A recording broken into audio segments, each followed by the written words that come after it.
Japan, 1984. The police encountered a kind of criminal they had never seen before. They kidnapped corporate bosses, threatened Japan's largest food companies, sent taunting letters to the national media, and even publicly mocked the police. "You will never catch us." To stop them, Japanese law enforcement poured in over 1 million-man fehors of investigation. They tracked hundreds of thousands of leads, questioned countless suspects. But in the end, they never arrested a single true mastermind. These criminals left no clear identities, no complete organizational structure, and even today, more than 40 years later, nobody knows who they really were. They gave themselves a name, Monster with 21 Faces. Their greatest weapon wasn't a gun. It wasn't brute force, it was fear. They knew that as long as they made the whole society believe they were everywhere, they had already won half the battle. This was a war between a shadowy group and the entire Japanese police force, and it remains one of the most baffling unsolved cases in Japanese criminal history. The 18th of March, 1984, Nishinomiya City, Hyogo Prefecture, Japan. This is a city near Osaka and Kobe. For most Japanese people, Nishinomiya didn't seem like a dangerous place. It's home to the famous Koshien Stadium, where thousands of students and tourists visit every year. The streets are quiet, neighbors know each other. Many believed that such a place would never see serious crime, but on that seemingly peaceful night, a crime that would shake all of Japanese society was quietly unfolding. The target was the president of the well-known food company, Glico Ezaki Katsuhisa. At the time, Ezaki wasn't just the head of a major corporation. He was also a father in an ordinary family. That evening, he was at home with his family. Nobody knew that danger was creeping closer. Around 9 p.m., Ezaki's elderly mother was alone in her house. Suddenly, an unusual sound broke the night's silence. Someone had broken in. 2 masked men appeared, armed. They subdued the old woman, but she wasn't their real target. They wanted to get into the house next door, the home of Ezaki Katsuhisa. Investigators later realized these men hadn't picked their target at random. They had studied the family in advance. They knew the layout of the house, the family's daily routines, even information that an outsider wouldn't normally know. This wasn't a spur-fail-them crime. It was a carefully planned operation. The criminals found a spare key and entered the Ezaki residence. At that moment, Ezaki was bathing with his children. His wife and daughter were resting in another room. None of them realized that danger had already stepped inside their home. The 2 men subdued the family. Then they zeroed in on Ezaki himself. They didn't choose an ordinary person. They chose the head of a major Japanese corporation. That choice immediately told police this was no run-fei-the-famo crime. Because Glico isn't just any company. It's a household name in Japan, with products sold nationwide, affecting millions of consumers. Kidnapping a corporate leader meant they could get not just money, but also generate massive social impact. Ezaki was taken away. His wife managed to free herself and called the police immediately. Authorities responded quickly, launching a full-scale investigation. But from the very start, they noticed several red flags. First, the criminals knew the Ezaki family extremely well. Second, they acted with unusual calmness. And third, they left behind no clear identifying clues. This wasn't an ordinary gang. They knew exactly what they were doing. Soon, the Japanese media began covering the story. Reporters flooded the scene. Public attention skyrocketed. For the police, the pressure mounted, because this wasn't just a kidnapping, it felt like a public challenge. The criminals seemed to be telling the police, we can break into a wealthy home, take a corporate leader, and make the whole nation watch us. Now the police had to answer one question. Who were they? Why Ezaki? And was their true goal really just money? Or was there a larger plan at work? They soon received the first ransom letter, and the demands inside made investigators realize this case was only just beginning. After Ezaki was kidnapped, Japanese police went straight to work. For them, the most important question was simple. Who were the kidnappers? But quickly, they discovered something different. This was nothing like an ordinary abduction. The criminals didn't try to hide their existence. On the contrary, they reached out to the police, made demands, and even courted the media. They didn't seem afraid of exposure. In fact, they seemed to want the whole country to know about them. Within hours, the police received a ransom letter. The demands were blunt. If you want Ezaki back safely, prepare 1 billion yen in cash, along with a large amount of gold. That amount stunned the authorities. At the time, 1 billion yen wasn't just a huge sum, it also showed that the criminals knew Glico's financial strength very well. They had clearly done their homework on the Ezaki family, and on what the company could bear. So the police devised a plan. They would hide tracking devices in the ransom money, and record all the serial numbers. They hoped that at the exchange point, they could trap the kidnappers. It was a chance to catch the people behind it all, but they soon realized they were dealing with something far more sophisticated. Following the criminals' instructions, police went to the designated location, ready for the exchange. But just as they were set, new instructions came. The drop point changed, the time changed, then the whole plan was scrapped. The police had prepared everything, only to have it rendered useless in an instant. The criminals kept changing the rules, forcing the police to move, wait, and fail, over and over again. Throughout it all, the kidnappers never even showed up. They didn't take the ransom. They never made face-to-face contact. But they had accomplished something. They had thrown the Japanese police into chaos. Later investigators realized that might have been the whole point from the start. Perhaps they didn't really want that 1 billion yen. They wanted to prove they could control the police, make the entire investigation dance to their tune. It was a psychological game. The police had manpower, equipment, and legal authority, but the criminals had the unknown mystery and the ability to anticipate every move. The gap between them became a battle of wits. Just when the police feared Ezaki might never come back safely, an unexpected development occurred. 3 days after the kidnapping, Ezaki was found. He turned up near Osaka, weak but alive, having escaped on his own. Police immediately interviewed him, hoping for clues. Ezaki told them that during his captivity, the kidnappers had always kept their faces hidden. They wore masks, but one detail stood out. They called him by his name. That meant they knew him well. They hadn't picked a random victim. They had probably been watching the family for a long time.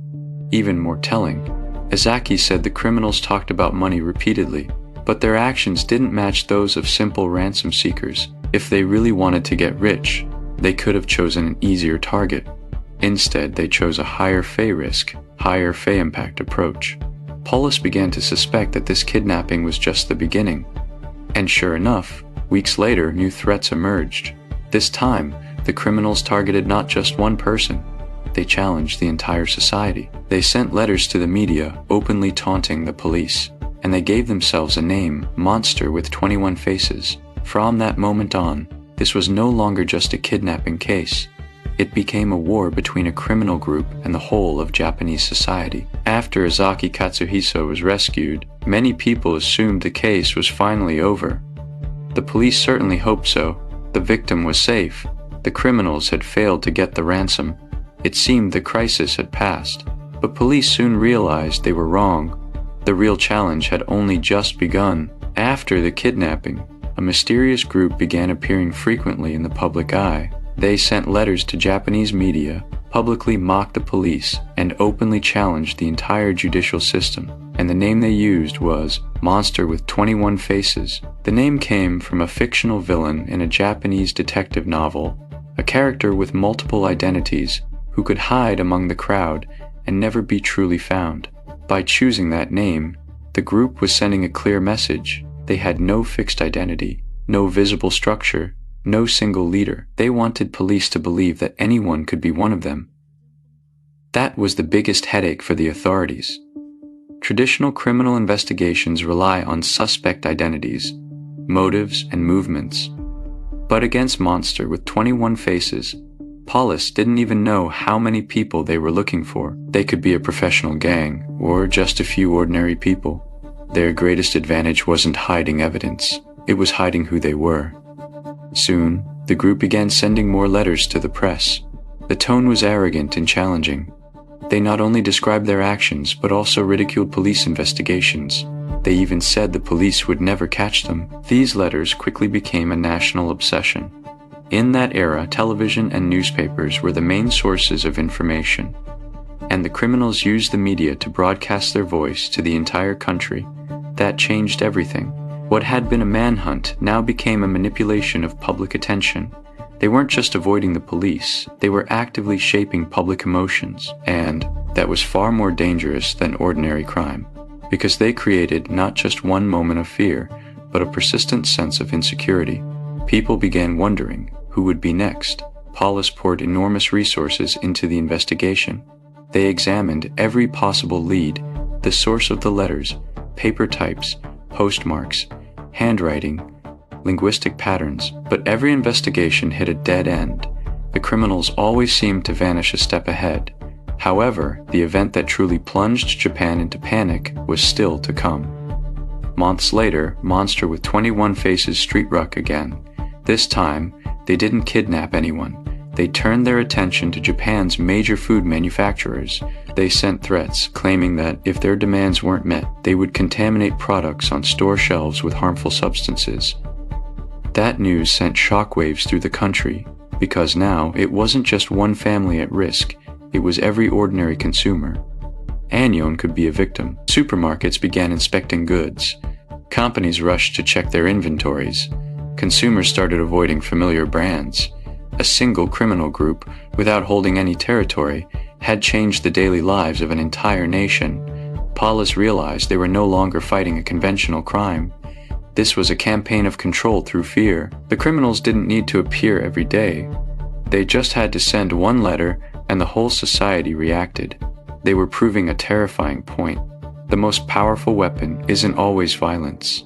Sometimes making everyone believe danger exists is a force in itself. And as Monster with 21 Faces continued its activities, police found the group becoming bolder, challenging not just businesses, but the very authority that Japanese law enforcement had built over decades. After Monster with 21 Faces emerged, Japanese society began to grasp that this wasn't an ordinary crime. They weren't just after money. They wanted to prove they could influence the entire country, and what came next pushed that fear to its peak. In 1984, a few months after the Izaki kidnapping, Monster with 21 Faces street ruck again. This time, they targeted the food industry. They sent threatening letters to several companies, warning that if the firms didn't comply, consumers would be put at risk. For food companies, this was an unbearable threat, because the foundation of the food business is trust. Consumers believe the products they buy are safe, but Monster with 21 Faces attacked that trust directly. They didn't need to actually harm large numbers of people. They only needed to make people believe danger could be out there, and fear would spread on its own.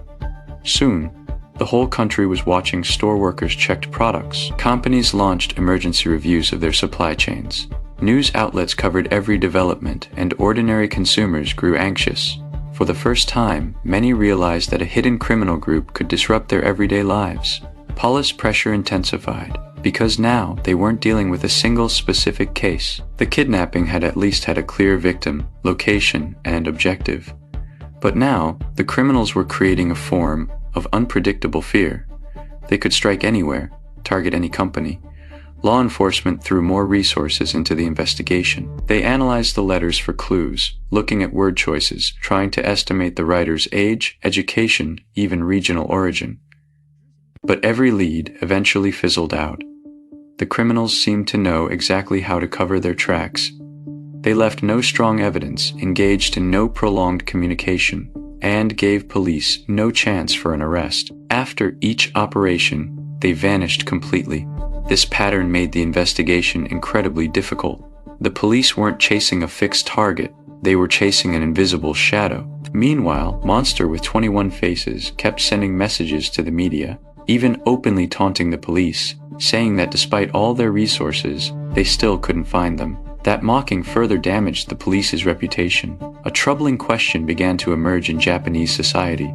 If even the police couldn't stop them, what could ordinary people trust? That was the group's greatest success. They created psychological control. They didn't need to appear every day or commit constant crimes. Just one letter every now and then, and the whole nation tensed up again. They used the media, public attention, and people's fear of the unknown. They turned a name into a symbol. Monster with 21 Faces no longer meant just a criminal group.